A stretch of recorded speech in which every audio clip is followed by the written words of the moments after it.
Hello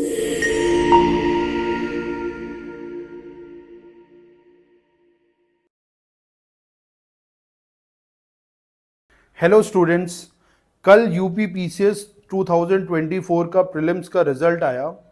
उसमें 2.5 लाख बच्चों ने पार्टिसिपेट किया था। 2.5 लाख बच्चों में 15,000 को क्वालिफाई कराया गया है मेंस के एग्ज़ाम के लिए। मेंस का एग्ज़ाम आपका जून 29 से शेड्यूल्ड है और अगर आज से कैलकुलेट करें तो अप्रॉक्सीमेटली आपके पास 4 महीने बचे हैं।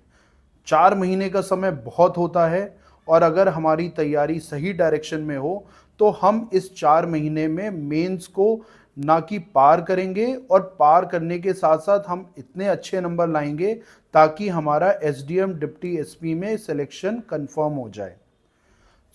इस वीडियो के थ्रू मैं डिस्कस करूंगा कि आपकी 4 महीने की स्ट्रैटेजी क्या होनी चाहिए फर्स्ट ऑफ ऑल। सेकेंड, मैं डिस्कस करूंगा कि हम क्या कॉमन मिस्टेक्स करते हैं मेंस के एग्जामिनेशन प्रिपरेशन में जो कि हमारे रिजल्ट को कॉस्ट करती है। तीसरी चीज़ जो मैं आपको बताऊंगा कि हमारा एक इनिशिएटिव चल रहा है, उस इनिशिएटिव के बारे में आपको बताऊंगा।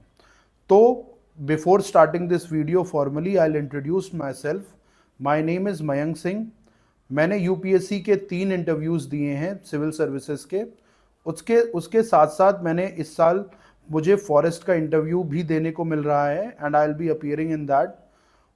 उसके अलावा मैंने यूपी पीसीएस 2021 क्वालिफाई किया था and I got rank 15 and I was allotted deputy superintendent of police. ठीक है, ये मेरा एक इंट्रोडक्शन था। Now coming back to the video, अभी हम बात करते हैं कि इस रिजल्ट्स में क्या क्या है। आपका देखिए, मैंने आपको बता दिया कि जून 29 से आपका मेन शेड्यूल्ड है, कैलेंडर आ चुका है, डेट फिक्स हो चुकी है। फर्स्ट, इस एग्ज़ाम में हमें पता होना चाहिए कि कितने पेपर्स होते हैं। मेंस एग्ज़ाम में आपके टोटल 8 पेपर होते हैं। हिंदी और ऐसे आपका 150 मार्क्स का होता है और जो बाकी आपके 6 जीएस के पेपर हैं वो 200 मार्क्स ईच होते हैं। ठीक है, ये आपका मेंस का आपका एक शेड्यूल रहता है कि कौन कौन से पेपर होते हैं।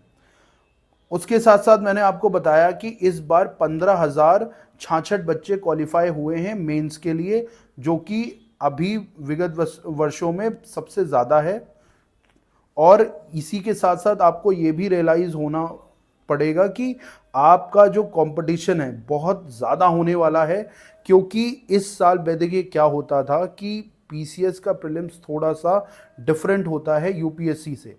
तो इस चक्कर में क्या होता था, जो बच्चे सिर्फ यूपीएससी की तैयारी करते थे उनका यूपी पीसीएस का प्रीलिम्स नहीं हो पाता था। बट इस बार जैसा पेपर आया है और जितने बच्चे क्वालिफाई हुए हैं उससे क्या होगा कि यूपीएससी प्रिपरेशन करने वाले बहुत से बच्चों का इस बार पीसीएस भी क्लियर हो रहा है। आपको ये बात समझनी पड़ेगी कि कंपटीशन बहुत ज़्यादा होने वाला है, आसान रास्ता नहीं है आपके लिए।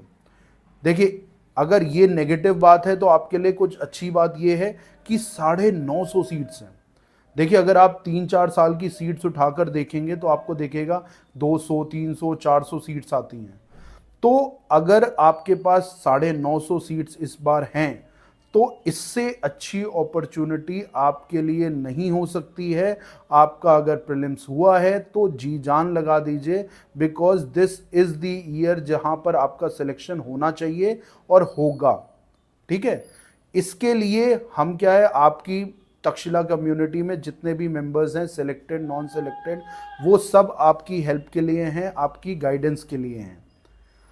तो आपको मैं सबसे पहले बता देता हूं कि हमने एक तक्षशिला मेंस का ग्रुप लॉन्च किया है। इसमें हम आपको फ्री मेंटरशिप दे रहे हैं। उसके साथ साथ आपको वैल्यू एडिशन मटेरियल और भी जो भी करंट अफेयर्स या एग्ज़ाम से रिलेटेड आपकी कोई भी नीड है या कोई भी आपका डॉक्यूमेंट है वो इस ग्रुप में शेयर किया जाएगा। ठीक है, यहाँ पर आपको मैंने यहाँ पर देखेंगे, आप स्क्रीन पे देखेंगे तो यहाँ पर यूपीएससी तक्षशिला 1 करके टेलीग्राम यूज़र नेम है। अगर आपका प्रीलिम्स क्वालिफाई हुआ है तो आप इस वाले उस पे यूज़र नेम पे अपना एडमिट कार्ड या रोल नंबर प्रूफ भेज सकते हैं और आपको इस ग्रुप में ऐड कर दिया जाएगा। देखिए, आप सब ये चीज़ मत सोचिए कि इस तरह से कोई स्पेशल ट्रीटमेंट दिया जा रहा है।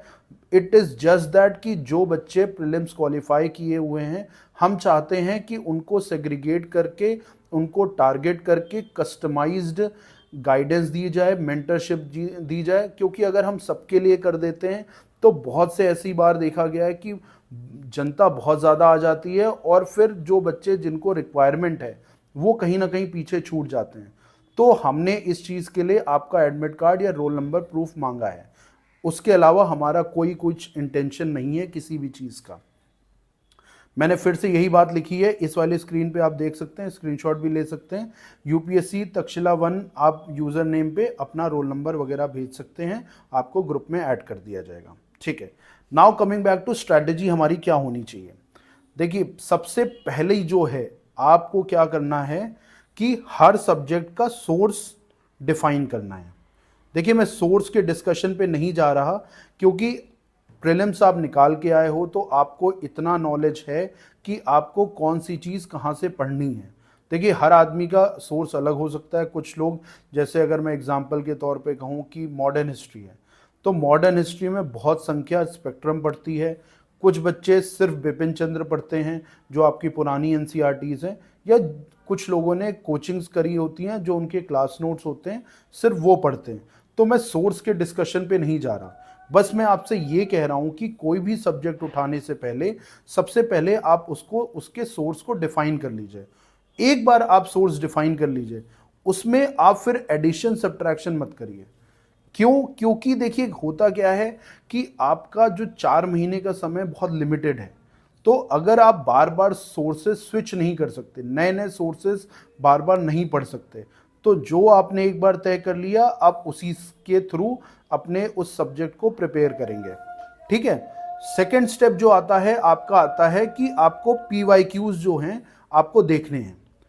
Y PYQs? जैसे अगर सपोज आपने एंशिएंट हिस्ट्री उठाया, तो एंशिएंट हिस्ट्री में जो पीवाईक्यूज हैं, उन पीवाईक्यूज को आप देखिए, उनको समझिए कि कमीशन पूछता क्या है। देखिए, after all it's is an exam, तो एग्जाम में किस तरह से सवाल पूछे जाते हैं उस तरह से आपको हेल्प मिलेगी उस सब्जेक्ट को पढ़ने में। जो चीजें क्वेश्चंस पूछे जाते हैं उसी तरह से आप अपने सोर्स को पढ़ेंगे। ठीक है। तो पहला हो गया, सोर्स आपने डिफाइन कर दिया। दूसरा, आपने एक बार पीवाईक्यूज देख लिए। फिर क्या करना है, आपने बेसिक अंडरस्टैंडिंग डेवलप करनी है। आपने उन सोर्सेस को स्लो रीडिंग करनी है और कॉन्सेप्ट्स पे ध्यान देना है। देखिए, पहली बार आप किसी भी बुक को पढ़ रहे हो या रिवाइज कर रहे हो तो आपको कॉन्सेप्ट्स पे ध्यान देना है और बहुत स्लोली चीजें पढ़नी है। क्यों? क्योंकि वही आपका फाउंडेशन काम करता है। तो आपको अपना जो भी आपने सोर्स तय किया उसको आपने धीरे धीरे पढ़ना है, समझना है और उस सब्जेक्ट को उस सोर्स से तैयार करना है। तैयार करने का मतलब क्या है कि आप 1 रीडिंग, 2 रीडिंग, 3 रीडिंग, हर के पढ़ने का स्टाइल अलग होता है, वो अपने हिसाब से उस सोर्स को तैयार कर ले। तैयार करने के बाद आपको क्या करना है, पीवाईक्यूज जो आपने अभी तक देखे थे उनकी प्रैक्टिस करनी है।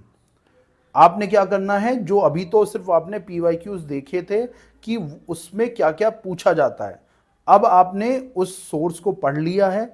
अब आप उन पीवाईक्यूज की प्रैक्टिस करेंगे आंसर्स लिखने की। देखिए, पीवाईक्यूज बेस्ट सोर्स हैं अपने आंसर राइटिंग की प्रैक्टिस करने के लिए। उससे अच्छा सोर्स हो ही नहीं सकता। कोई भी कोचिंग कमीशन लेवल के क्वेश्चंस पूछ ही नहीं पाता। तो सबसे अच्छा सोर्स क्या है आपका प्रैक्टिस करने का? पीवाईक्यूज। तो आपने क्या किया, किताब पढ़ ली, किताब पढ़कर आपने पीवाईक्यूज को भी प्रैक्टिस कर लिया। ये आपको हर सब्जेक्ट के लिए करना है, ऑल सब्जेक्ट्स। तो ऑल सब्जेक्ट्स आप करने के बाद आपने अभी तक क्या कर लिया, सारे सब्जेक्ट्स के सोर्सेस को आपने पढ़ लिया, समझ लिया।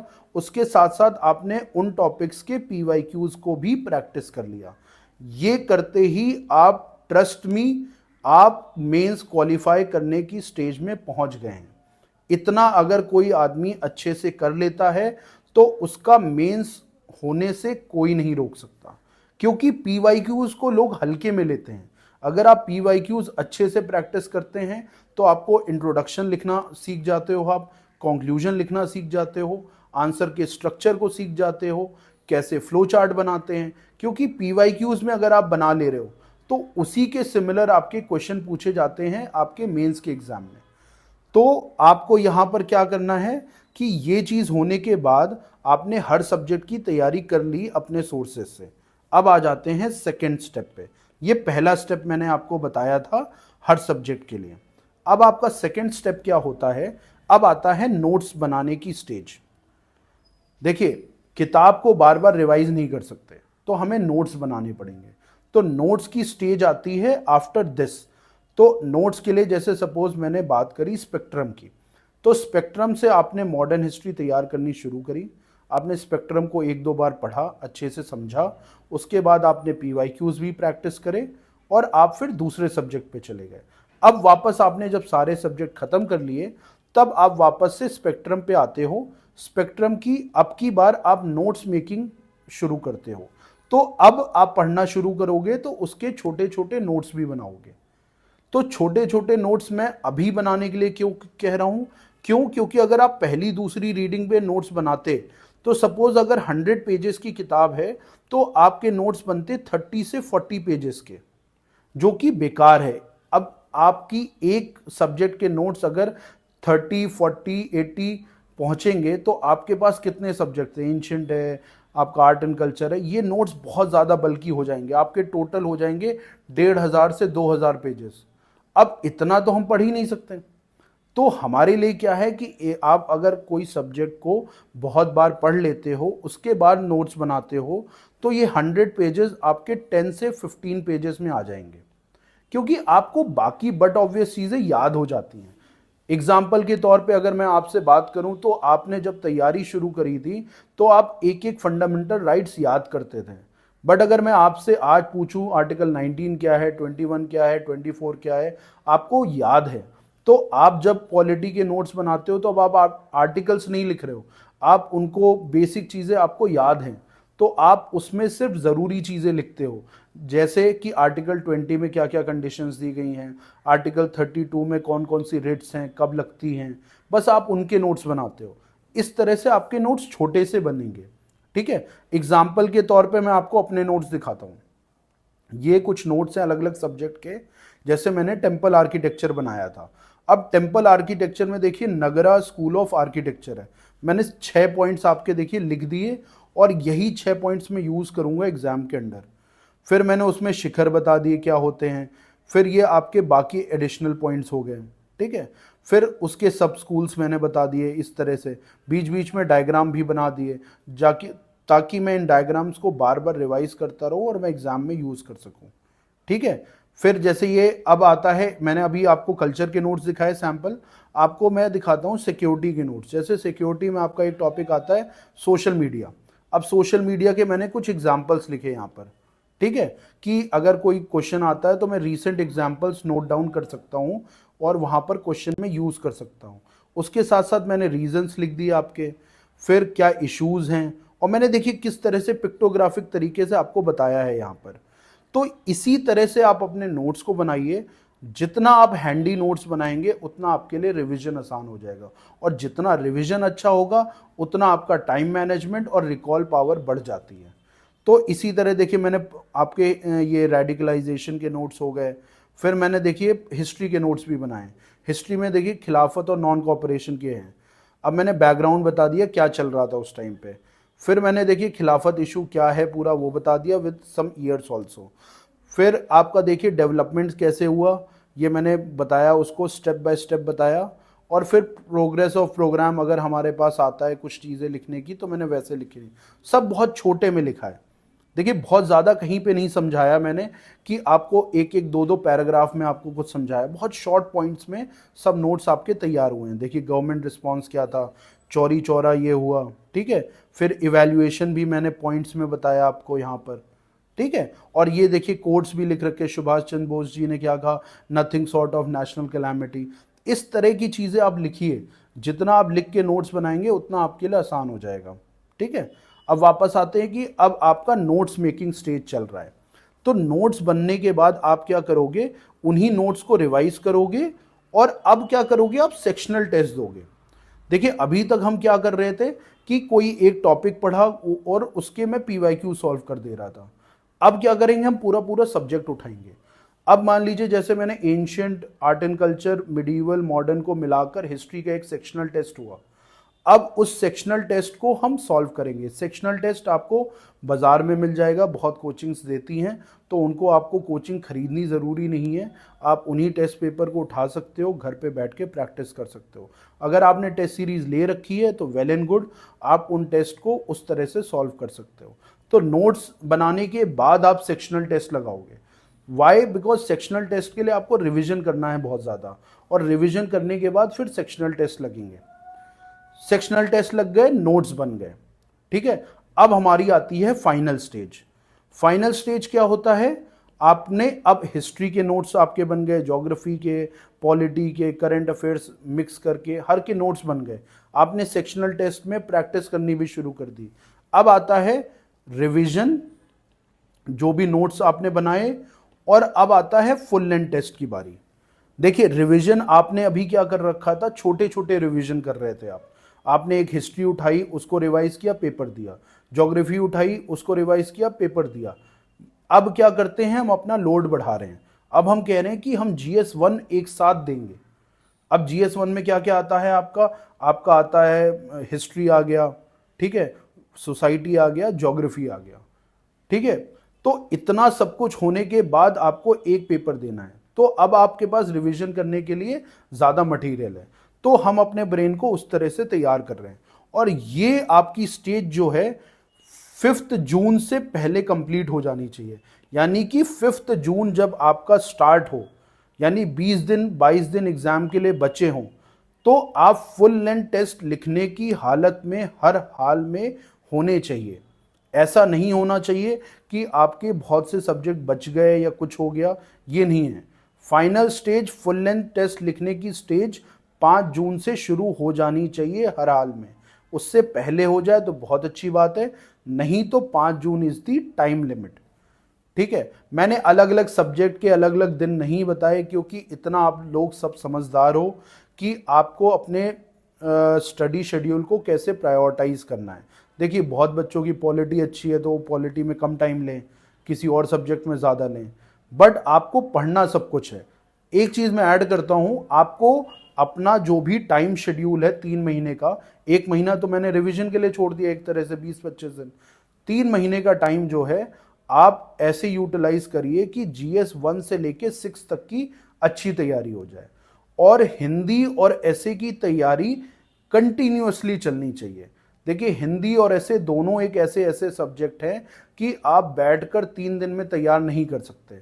अगर आप सोचते हैं कि हिंदी आप बैठकर ग्रामर 3 दिन 4 दिन में याद कर लेंगे, तो this is a very wrong approach, और आपको ये आपका रिजल्ट कॉस्ट कर सकता है। तो हिंदी और ऐसे को हल्के में ना लीजिए। दिन डिसाइड कर लीजिए ना, कि आपने दिन डिसाइड कर लिए कि 4 दिन, 3-4 दिन में कभी बोर हो गए, कभी पढ़ने का मन नहीं कर रहा है, तो हिंदी के 50 वाक्यांश याद कर लिए, हिंदी में 10 मुहावरे याद कर लिए। ऐसे करके आप कंटिन्यूअसली हिंदी और ऐसे की तैयारी करोगे, तभी इन 2 सब्जेक्ट की आपकी तैयारी हो पाएगी, ठीक है। तो मैंने आपको 3 स्टेप में बताया। First step is source decide करना, और आप बेसिक अंडरस्टैंडिंग लेते हो सब्जेक्ट की। दूसरा है कि आप उसकी रीडिंग करते हो और नोट्स बनाते हो और सेक्शनल टेस्ट लिखते हो। तीसरा आपके लिए है फाइनल स्टेज, रिवीजन स्टेज, जहां पर आप जो नोट्स बनाए हुए हैं उन्हीं नोट्स को बार बार रिवाइज करते हो। किताबें नहीं पढ़नी है, अब वही नोट्स को आप बार बार पढ़ते हो और फुल लेंथ टेस्ट की प्रैक्टिस करते हो, जहां पर आप टाइम मैनेजमेंट और ये सारी चीजें भी सीखते हो। तो ये आपकी रही ब्रीफ फ्रेमवर्क कि आपको कैसे अपने 3-4 महीने को यूज करना है। जो बच्चे आंसर राइटिंग को लेके बहुत घबराते हैं, उनके लिए मैंने बार बार कहा है कि आंसर राइटिंग बहुत स्पेशल चीज नहीं है। इट इज जस्ट दैट कि जो चीज आपने सीखी है उसको एक स्ट्रक्चर में लिखना है। इंट्रोडक्शन, किसी चीज को कहने से पहले उसके बारे में आप बताते हो, फिर बॉडी जो चीज पूछी गई है वो आप यूं की यूं लिखते हो। अगर मैंने आपसे पूछा आपका नाम क्या है, तो आप सीधे सीधे बताइए कि sir my name is Mayank Singh, या आपका जो नाम है, ऐसे करके आप डायरेक्ट बताइए। ये मत बताइए कि मेरा नाम क्यों पढ़ा, मेरा नाम इतना अच्छा है, मेरा नाम की डेफिनेशन क्या है। ये सब आपसे पूछा ही नहीं गया। आपसे पूछा गया व्हाट इज योर नेम, तो आपने बताना है my name is this this this. वैसे ही अगर आपसे क्वेश्चन पूछा गया what were the reason for failure of 1857 revolt, तो आपको सिर्फ रीजन बताना है, आपको नहीं बताना कि 1857 की शुरुआत कहां से हुई थी और 1857 के रीजन क्या थे, क्यों ये रिवोल्ट हुआ। नहीं, आपसे उसने साफ साफ पूछा है कि 1857 के फेलियर के रीजन बताइए। तो आप फेलियर के रीजन बताएंगे कि कम्युनिकेशन नहीं था, ठीक है, वेपन्स पुराने थे, इस तरह करके आप पॉइंट्स में 1 2 3 4 5 करके बताते हो। देखिए एग्जामिनर का काम जितना आप आसान करोगे उतना वो आपके लिए नंबर देगा। अगर आप इस तरह सोचते हैं कि आपने पूरा आंसर फैला दिया, थोड़ा 1857 रिवोल्ट के बारे में आपने एक पैराग्राफ लिख दिया, एक पैराग्राफ लिखा कि 1857 कैसे हुआ, कब हुआ, क्यों हुआ, ये सब के बारे में, फिर आपने छोटा सा लिखा कि क्यों फेल हुआ, उसके बाद क्या हुआ, तो आपने तो एक ही पैराग्राफ लिखा ना आंसर का, वो बाकी सारी चीजें तो बेकार थी आंसर के हिसाब से। तो उस चीज को समझते हुए आपको क्या समझना है यहां पर कि जो चीज पूछी गई है वही लिखना है, और इसको लिखने के लिए आपको आदत बनानी पड़ेगी। हमारी सबकी आदत नहीं होती है कि हम जो चीज पूछी गई सिर्फ उतना ही बताएं, हम उसके आगे पीछे नमक मिर्च लगाने की हमारी आदत हो जाती है। तो इसकी प्रैक्टिस करनी है आपको। फिर आती है कंक्लूजन और इंट्रोडक्शन। ये आप अगर आपको लगता है कि ये मुझे नहीं आता है या कुछ है, तो सबसे अच्छा तरीका मैं आपको बता रहा हूं कि विजन आईएएस की वेबसाइट आप खोलिए। विजन आईएएस की वेबसाइट में बहुत सारे यूपीएससी टॉपर्स के आंसर कॉपीज आपको मिल जाएंगे। उन टॉपर्स की आंसर कॉपीज को आप खोलिए, उसमें आपको उनके इंट्रोडक्शन और कंक्लूजन लिखने का स्टाइल पता चलता है। तो आंसर राइटिंग सीखने का सबसे अच्छा सोर्स है जो बहुत से बच्चों की टॉपर्स कॉपीज अवेलेबल है, उन्हीं को देखकर आप सीख सकते हो, ठीक है। इससे ज्यादा कोई अच्छा सोर्स हो नहीं सकता आपको इंट्रोडक्शन, बॉडी, कंक्लूजन की आंसर राइटिंग कैसे की जाती है उसको सिखाने का, ठीक है। उसके अलावा आपका आता है करंट अफेयर्स। तो करंट अफेयर्स का आप चैनल से जुड़े रहिए, ठीक है। हम बहुत सारी चीज़ें लेकर आएंगे, बहुत शॉर्ट नोट्स, जैसे मैंने आपको ये शॉर्ट नोट्स अपने दिखाए, इसी तरह मैं कोशिश करूंगा आप सबके लिए शॉर्ट नोट्स भी बनाए जाएं करंट अफेयर्स के लिए।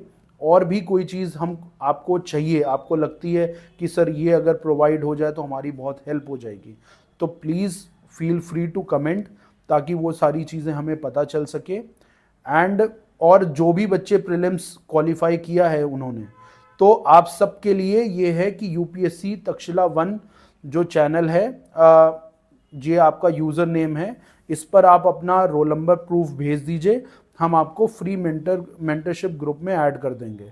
और जो बच्चे आगे की तैयारी कर रहे हैं, जिनका अभी नहीं हुआ और ये वीडियो देख रहे थे, तो उनके लिए मैं बताना चाहता हूं कि आप ये करिएगा कि यूपीएससी तक्षशिला हमारा चैनल भी है, आप उसमें ऐड कर लीजिए अपने आप को, तो हम उसमें प्रीलिम्स से रिलेटेड चीज़ें करा रहे हैं, तो आप उसके टच में रहिए, ठीक है।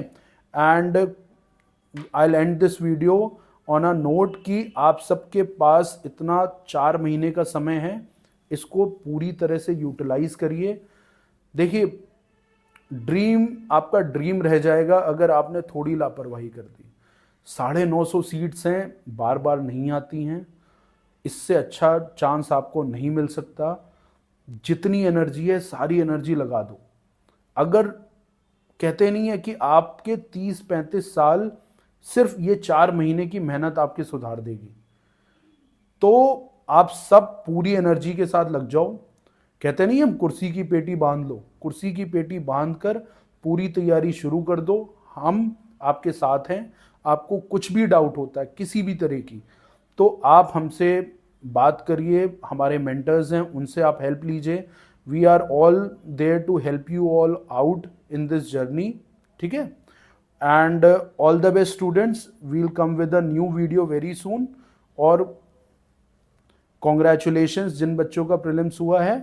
एंड और तो कुछ नहीं लगता है मुझे डिस्कस करने का बचता है। अगर फिर भी कुछ रह गया हो तो आप कमेंट कर दीजिएगा।